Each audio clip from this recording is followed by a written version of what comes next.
Okay, so we are here in the, we're still in the barn of Alan Pate, and this is his office area.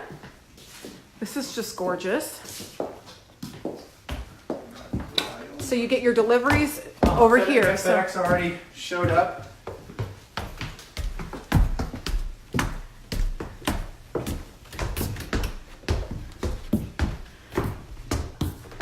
Okay.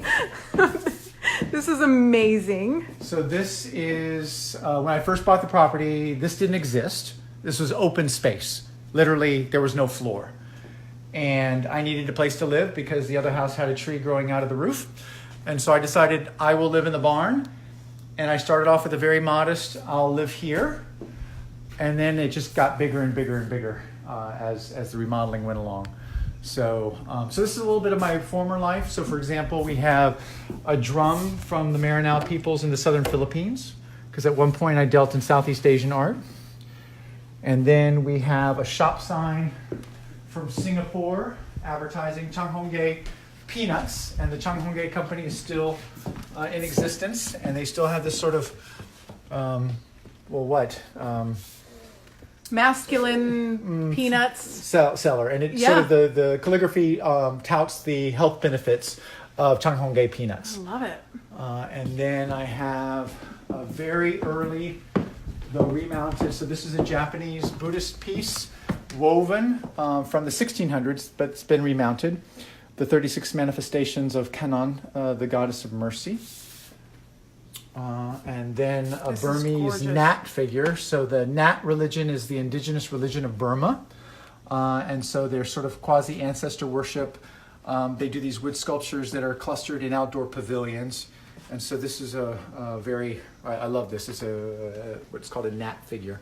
Well, and it has such a prominent place in this room, and I just love the light that you have on it. It's just beautiful. And he freaks people out periodically. Oh, I love him. So. He's wonderful. It had to have been just right up your alley to start in this small space, because traditionally a lot of Japanese spaces are very small. It gives me it's very cozy, if you will. And I spent many hours here for a while. Here's the other room divider. Yeah, this is the mate to the other screen that we saw in the house. This one has water flowing through it. Fabulous. That's a gorgeous little horse right there too. We usually don't see him on the small scale. Yeah, like that's a toy horse. That's actually it's a pull, and a young boy would be pulled on that at a presentation to his shrine. So it's actually a. How interesting. Phenomenal. That's from the late 1800s. I am seeing this for the first time, everybody, right along with you. This is where the magic happens when you see Alan. This is where you do a lot of your research. Exactly. Well, this is my library, which is, and this is only a fraction. So this is my active library. These are books that I'm referring to, with great frequency. And then I have others that are archived because of their fragility. I have books dating back to the 1700s, and so I keep those in a light and climate storage area, but pull them out as needed. And so, I mean, when I'm writing my books and doing my exhibitions, I have to have access to information, and I am in Florida. So I can't run down to the local library. I have to bring it with me. Well, and a lot of the stuff that you're writing about and researching is not stuff that you can just Google and find on the internet. Exactly. No, and a lot of these books are actually, they're the Japanese exhibition catalogs, which are... Are they in Japanese? They're in Japanese. Limited information that's only brought out at the course of the exhibition, and in some cases this is the only place it's ever been published. So here we go. Great. So these are ningyo that were or Japanese dolls that were part of a nunnery collection. So this entire book is on the art of Japanese nunneries. And so this is a Buddhist nun in ningyo form. And remember, nuns would have their heads shaved as well, just like a monk would. And so this is just in textiles and furnishings. And here, this is turning out to be better than I thought. So we have Daki ningyo, Ichimatsu ningyo, a doll that's for disease exorcism for measles and smallpox. And then, of course, very classic Yusoku style hina for the Girls' Day display. Fantastic. Yeah, now, so, Ellen, are you fluent in Japanese? I do my business in Japanese, but I have friends who are fluent, and they would laugh if I said yes, I'm fluent. Okay. So no. But you're modest. But you can get around. I do. Yeah. I have, the way I describe it is I have a road. It is a well-traveled road. I am very good on that road. Take a step to the left, take a step to the right.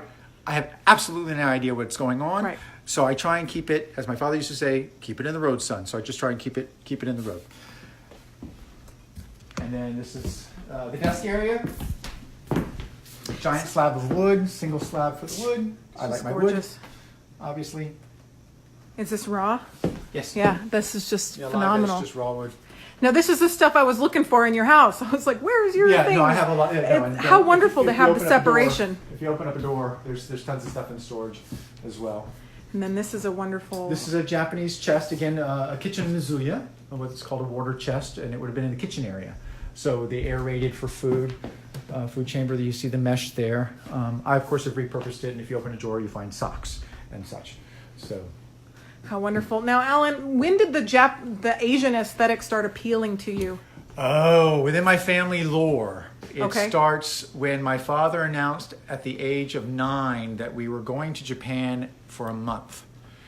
As a 9-year-old, I took that to mean we are moving to Japan. So I went to the library and I was going to check out every single book that they had on Japan, and I was going to learn Japanese by the time we get there.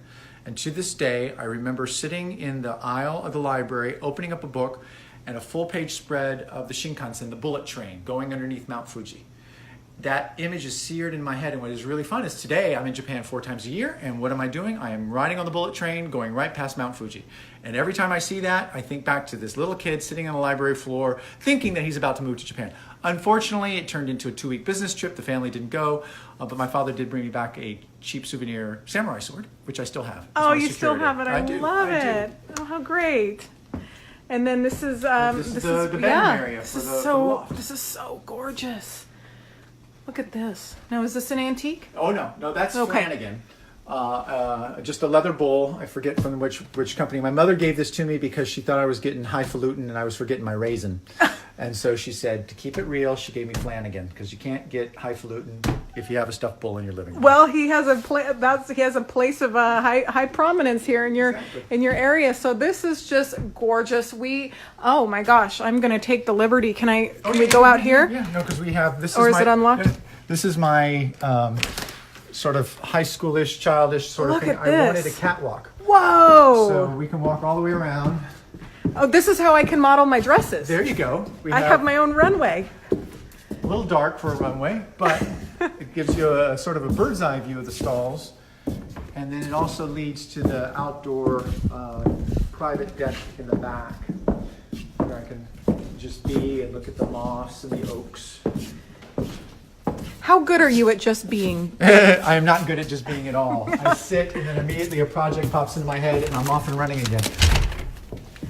Oh, wind blew. Isn't this just gorgeous, everybody? We're out here for the weekend in Florida at Alan's home and gallery and studio. Oh my gosh, these gorgeous horses. We're about to feed them. But isn't this just the most glorious thing you've ever seen? It's just such a juxtaposition of what we're used to, and it is so neat to be out here. There's a boat over there. Do you go out on the lake? That is actually a friend's boat who's storing it here, and we steal out on Lake Orange every now and then, which you saw coming in. I know nothing about boats. I'm basically a garage. Now, the horse trailer I get. The boat, I'm learning. I'm supposed to learn how to water ski this summer, so. Okay, add it to your list. Well, what are we going to do next? We're going to go. We have to feed the horses because they're going to get cantankerous if not fed, and then we're going to hop on the ATV and we're going to do the tour and maybe see a gator. We'll love look for it. a gator. Okay, watch out for the gators, everybody. We'll be back.